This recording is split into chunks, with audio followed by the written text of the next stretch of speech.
The problem with the P-51 Mustang, as Staff Sergeant Henry Hank Poole saw it, was that it was a thoroughbred. All sleek lines and a glorious roaring Merlin engine. Lieutenant Calloway, a pilot with 5 kills painted neatly under his canopy, was leaning against the fuselage of his plane, Daisy Cutter. His face was stormy. "She's running rough, Poole. Sputtering on the climb-out yesterday. Almost bought it over the channel." Hank nodded, wiping his hands on an already blackened rag. He'd heard the post-mission debrief. He'd already been thinking about it. Fuel delivery, most likely. "We'll check the lines, the carburetor." Calloway scoffed. "It's always something with this bird. A rattle, a drip, a cough. Never just right." Hank didn't answer. He'd been a mechanic in his dad's garage in Wichita. He knew cars. He understood engines, their moods, their complaints, their secrets. This Merlin was just a temperamental, high-performance V8 with wings. The principle was the same. Air, fuel, spark, compression. His world narrowed to the smell of high-octane fuel and cold metal. He checked the obvious. Fuel lines, clear.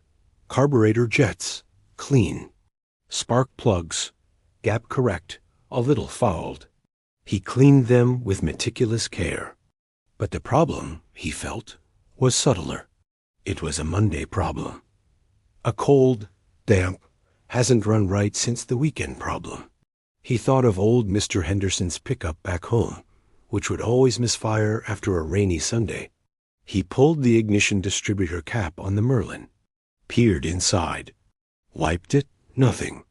Then he ran his fingertips sensitive as a safe crackers along the inside seam. There it was. Not a crack, but a tiny, almost imperceptible roughness in the bakelite, a casting flaw. On a dry day, it meant nothing. Dampen it with English coastal fog, and it could provide a path for the spark to wander, to grow weak and hesitant. He had no spare. The logistics train was backed up. A new cap might take a week. Calloway came by, looking impatient. "Well, do we need to cannibalize from another bird?" "Got a fix," Hank said, his voice quiet in the engine's silence. He went to his toolbox, not the one supplied by the Army Air Forces, but his personal battered metal case from the garage. From it, he took a small tin of a clear. Using a toothpick, he carefully filled the microscopic flaw in the bakelite, smoothing it with a heatless flame from his breath. "Sergeant, that's a heater repair," the pilot finally said, appalled. "It's a Monday repair," Hank corrected, snapping the cap back on. "Start her up." Calloway climbed in, skepticism written in every line of his posture. He hit the starter. It settled into a smooth, powerful idle that sounded less like machinery and more like a deep, contented purr. The lieutenant's head popped over the canopy rail. The storm was gone from his face, replaced by pure surprise. "She's perfect. What did you do?" Hank was already wiping his tools, putting the tin of compound away.